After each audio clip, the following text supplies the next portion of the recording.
Vivid verses. She had made lamb chops that night. That detail stays with me.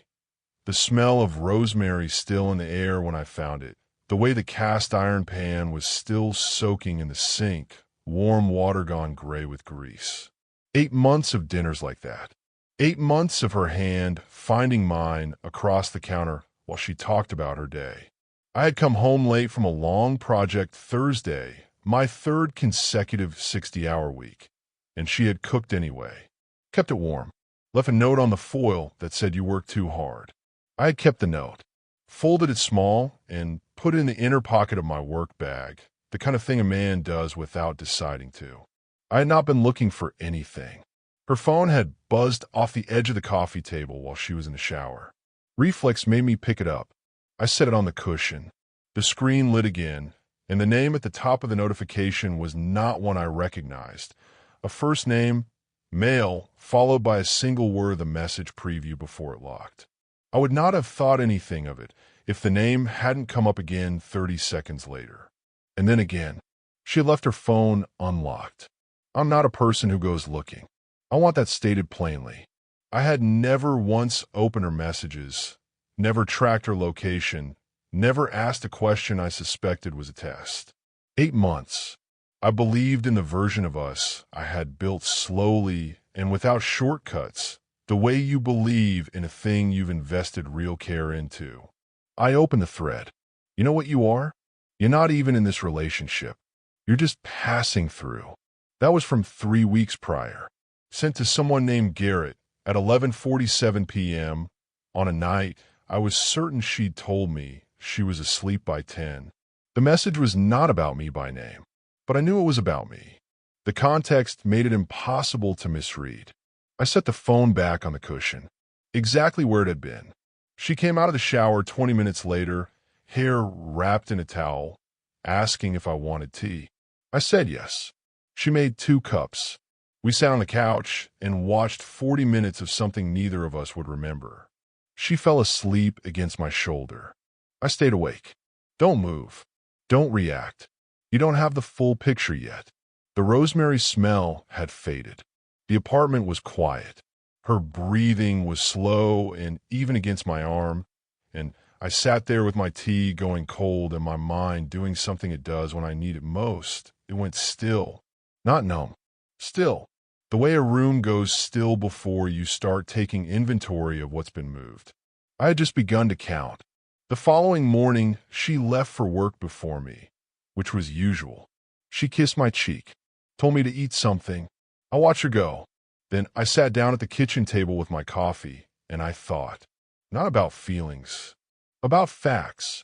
Those are different things, and I have learned, slowly, expensively, that conflating them is how you end up making arguments about the wrong thing. Feelings are real, but they don't organize evidence. They contaminate it. So I put the feelings in a drawer and I open the ledger. Start from the beginning. Not her beginning. Your beginning. What do you actually know? What I knew was this. I found a text thread between her and her ex-boyfriend, Garrett. 2 years prior relationship ended before we met, so she had told me, that contained messages spanning at least 4 months. I had read perhaps 30 minutes worth before the shower turned off, and I stopped. In those messages, she had shared things with him I had no knowledge of. Item 1. Her fear that her mother's illness was worsening and that she had not processed it. She had never told me her mother was ill.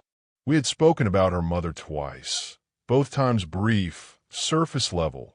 She had described her as fine, just aging. I had taken that at face value because she seemed to want me to. Garrett, in the thread, had responded with detailed emotional attunement, referencing previous conversations, specific fears she'd named before. This was not a new topic between them.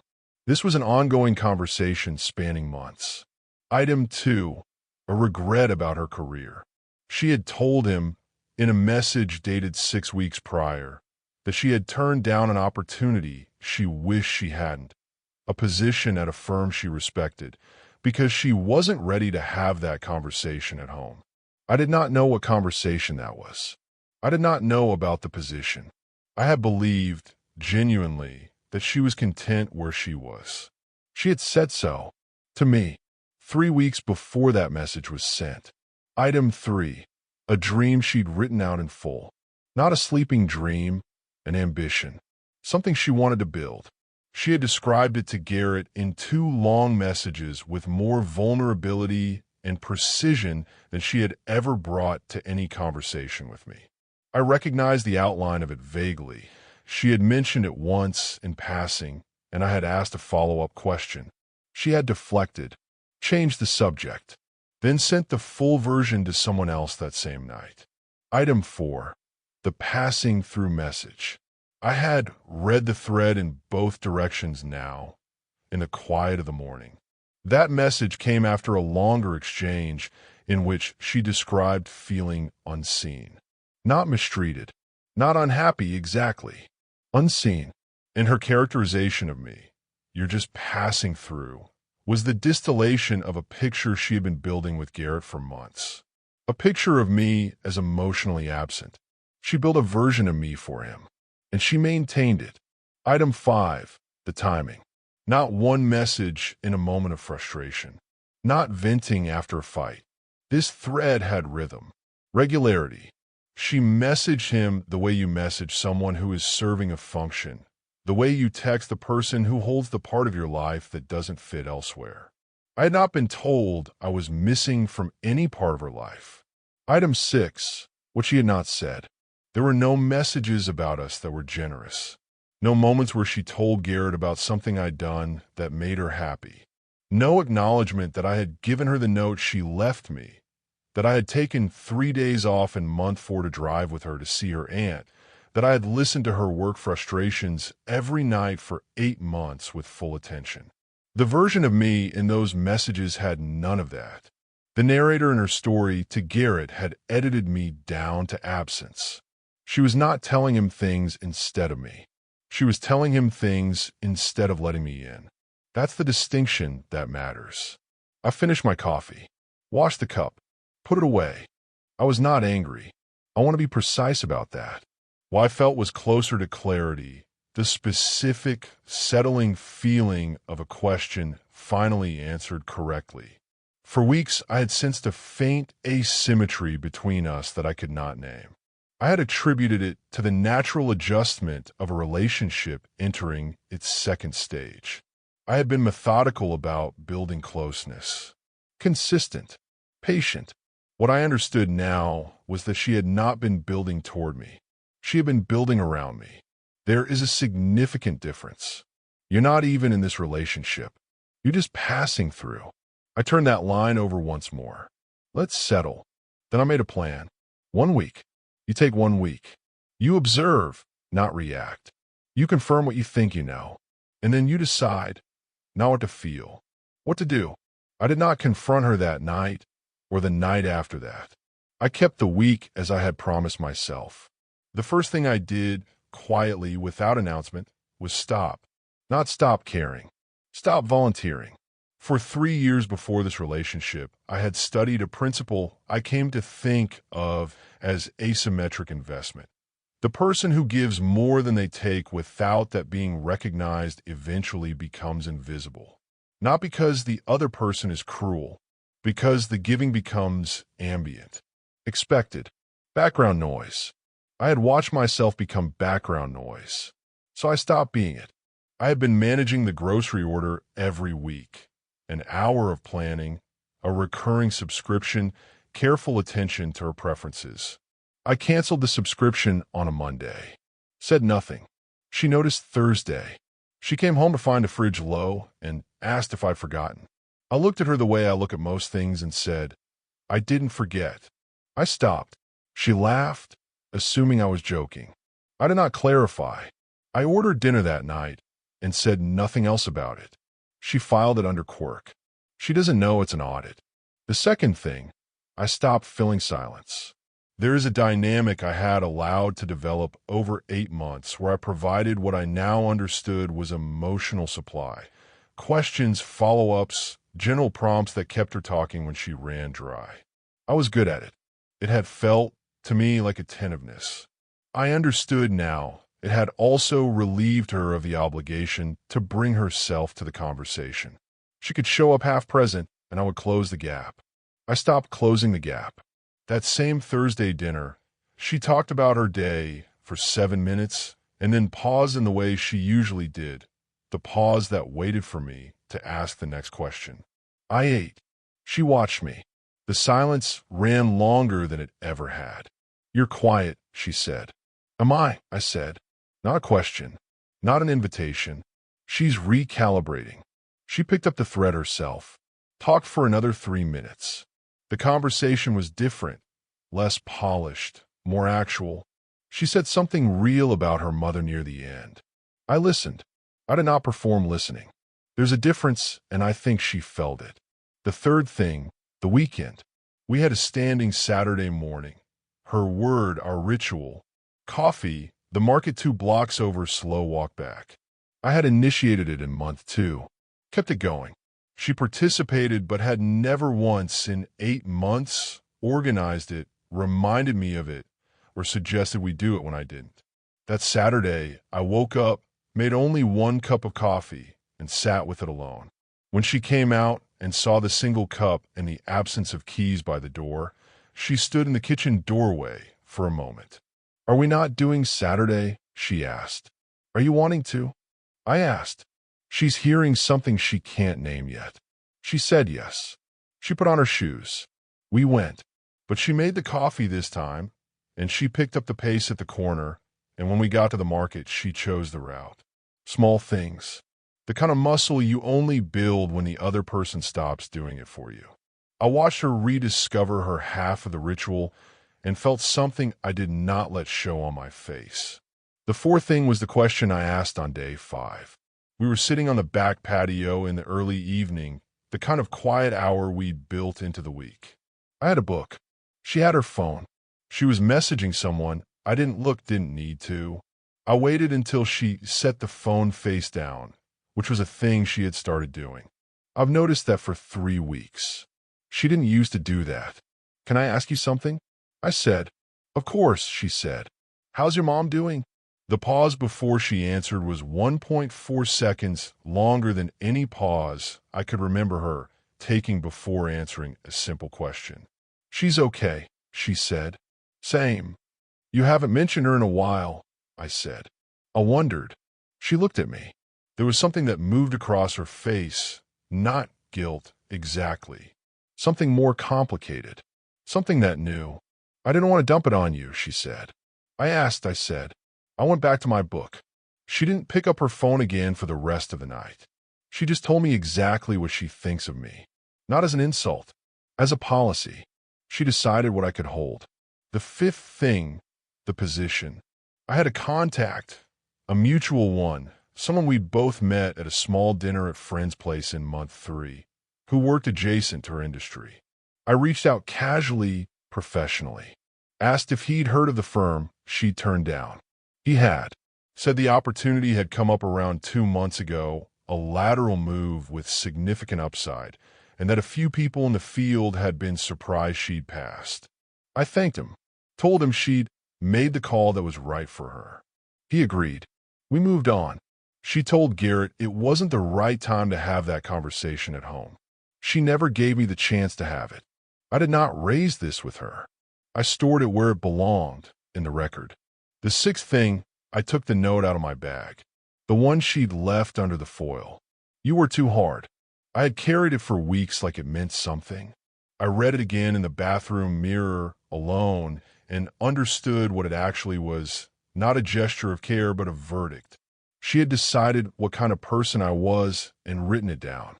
The man who was absent. The man who worked too hard. The man who was just passing through. She had handed that note to me and sent her real thoughts to someone else the same week. I threw it away.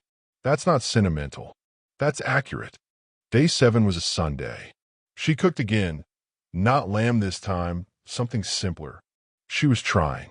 I could see her trying, the way you try when you can't name what's wrong, but you feel something cooling.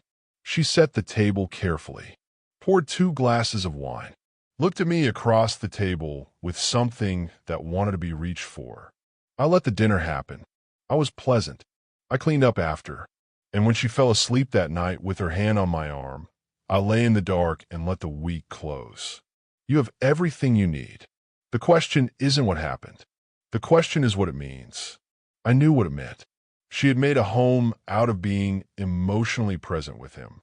She had used our relationship as the container and him as the content. 8 months of mornings, dinners, Saturdays, rituals, all of it had existed alongside a parallel version of her that I did not have access to, that she had not offered me, that she had actively maintained somewhere else. The word for that is not emotional support friendship. The word for it is a choice. A sustained, deliberate, repeated choice to give the most truthful parts of herself to someone who was not me, while presenting me with the edited version. You're not even in this relationship. You're just passing through. She had said that to him about me, and she had been wrong, but not in the way she thought. I had been very much in this relationship. She had been the one passing through. I would tell her in the morning. There was no dramatic lead-up, no shift in the night that she might have read as a signal. I was the same I'd been all week, measured, present, quiet. We made coffee. She was telling me something about a colleague when I set my cup on the counter and turned to face her. "There's something I need to say to you," I said. She stopped. Something in her face opened slightly the way faces do before they think they're about to receive warmth. "She thinks this is good news. Register that. I found your thread with Garrett," I said. 3 weeks ago, the night you made lamb chops." The color in her face changed.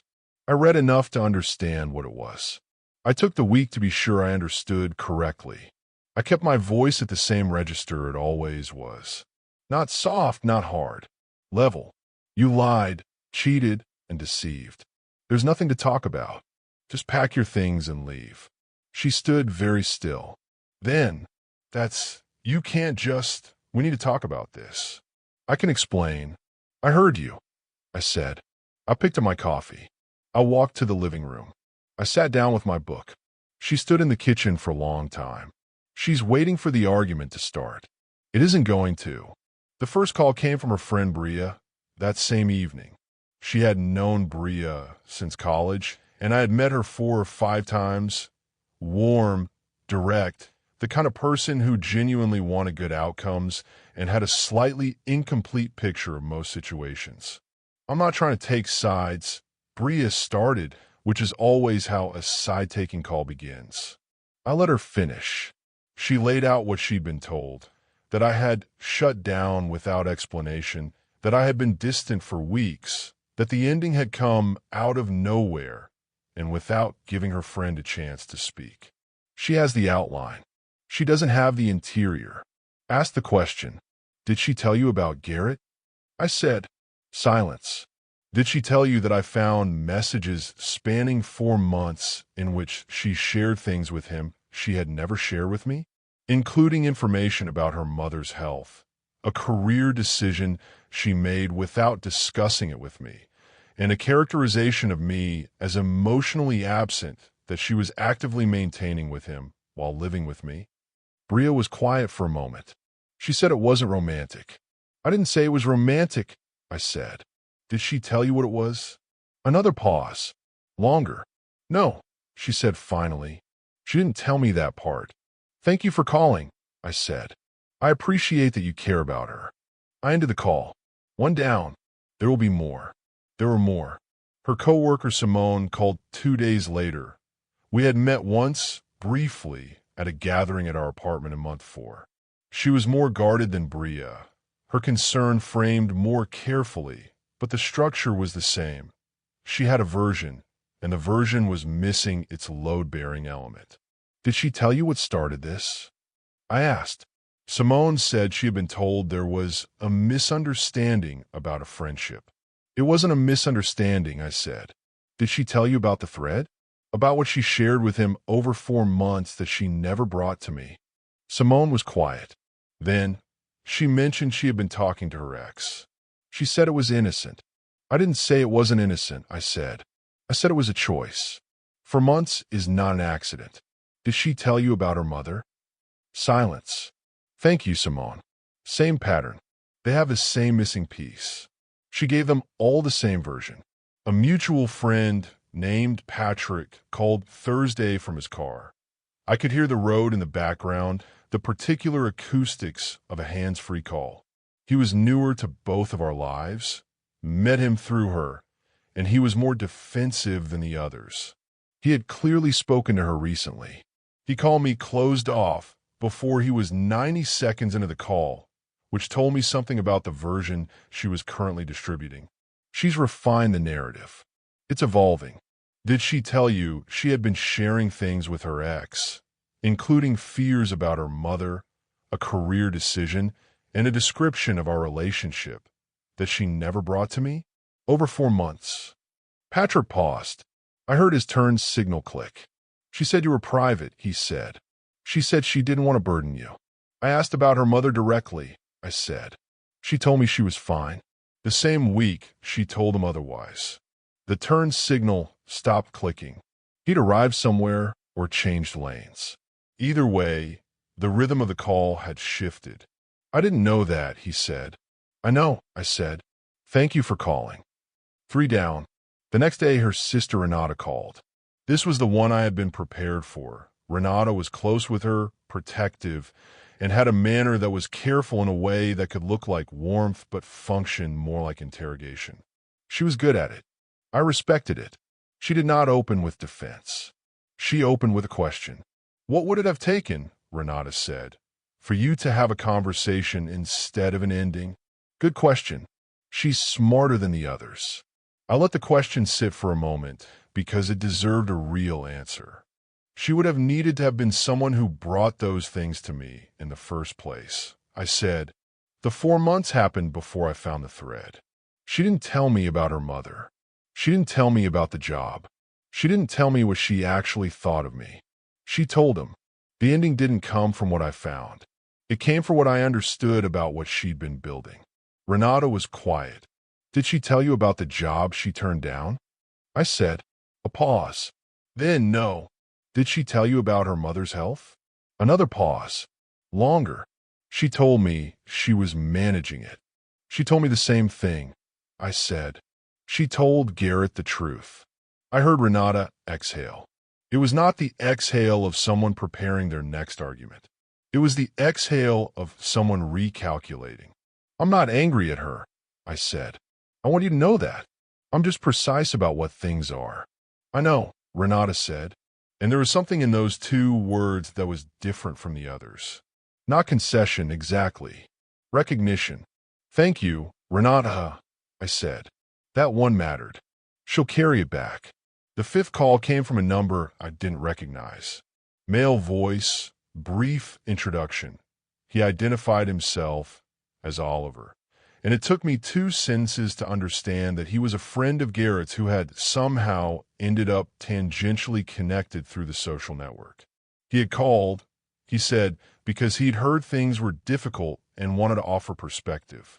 She's expanding the circle. She's reaching. I let him finish his version, which was third-hand at best, garbled in the way information gets when it's traveled too far from its source. Did she tell you what was in the thread? I said. He didn't know about the thread. He didn't know any of the specifics. He had been given the shape of an injustice without the substance. I appreciate you reaching out, I said.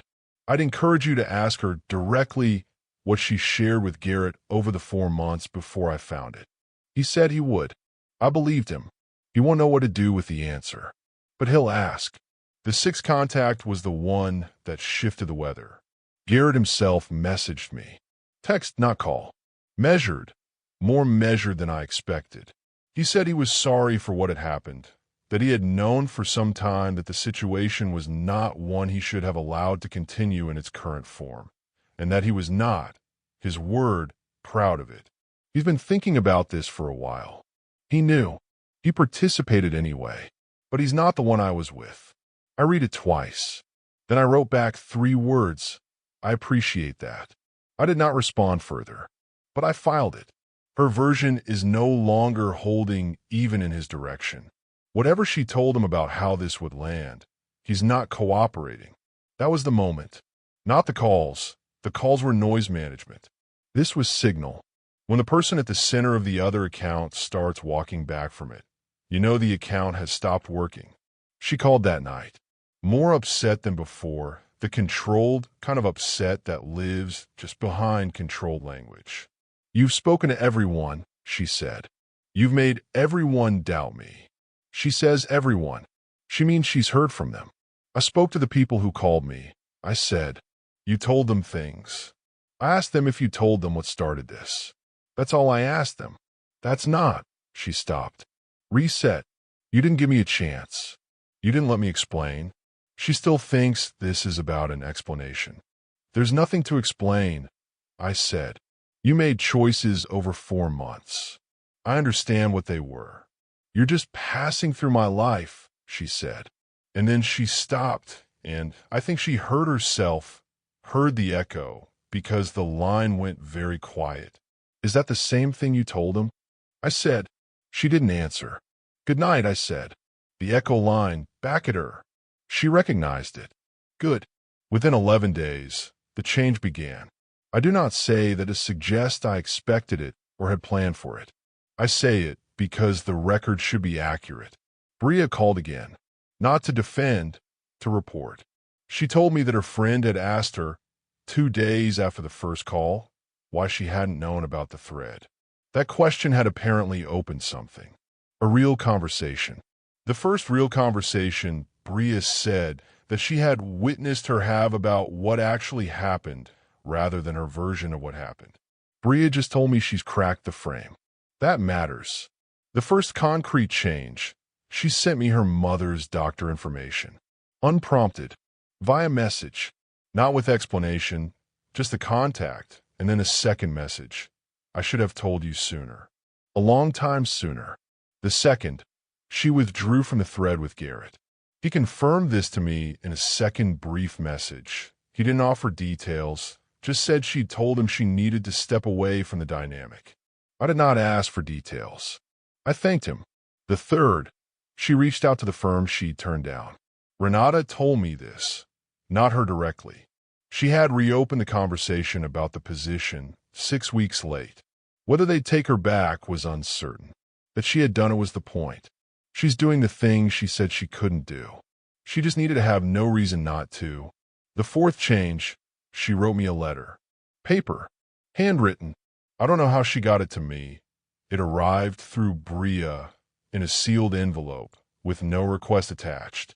No demand for response. I will not reproduce what it said in full. What I will say is that it contained more genuine disclosure in 2 handwritten pages than 8 months of living had produced. She wrote about her mother with specificity. She wrote about the job. She wrote about what she had told Garrett and why. Not as justification, but as excavation. She wrote the sentence, I built you into someone who couldn't hold my real life, and then I held elsewhere. You were right. I lied, cheated, and deceived, not with my body, with my whole interior. And I did it consistently and knowingly. She used my words. She finally understood what the words were for. The fifth change, she called a week after the letter. Not asking for anything. Not proposing reconciliation. She called to say she was in the process of beginning therapy. She had made the appointment, had attended the first session, and had told her therapist the full version, including the parts that were hardest. I wanted you to know, she said, not to change anything, just because it's the honest thing to do. I appreciate you telling me, I said. A pause. You're not going to say more than that, are you? She said. It was not quite a question. No, I said. Someone told me I should be surprised by how calm you've been about all of this. That you seem different. The calm villain inversion. Here it is. I'm not different, I said. I'm finally clear. She was quiet for a moment. Then I know. Another pause. Smaller. You told me I was just passing through, I said. You were wrong about that. But you were right that I wasn't fully in. I was in the version of us you showed me. You never show me the real one. I heard her breath catch. She started. That's true. I know, I said. And then, after a long silence that held everything it needed to, "I'm not just passing through anymore," she said. "I understand that now. Too late, but I understand it." Too late and right on time are the same thing, I said, when the understanding is real. I meant that. I mean it still. There's a version of this story in which the ending is about her. About what she did, what she lost, what she finally understood. But that has never been the true center of it. The true center is the ledger, not the one I kept in anger, because I kept none in anger. The one I kept in clarity. The one that said, "Here is what was given, here is what was withheld, here is the name for what the gap between them is." People confuse emotional unavailability for kindness when it arrives warmly. They confuse thoroughness for coldness when it arrives without drama. She had built a story in which I was the absence. I had simply stopped agreeing to be it. The truth does not require your voice to be raised. It does not require an audience. It does not require anything except the willingness to call the thing what it is, and then to mean it, and then to be done. She had said I was just passing through. I had not been. But she was right that I am capable of leaving, cleanly, finally, without a door left open for performance. That is not a flaw. That is, in the end, exactly what clarity looks like when it has somewhere to stand. Thanks for listening.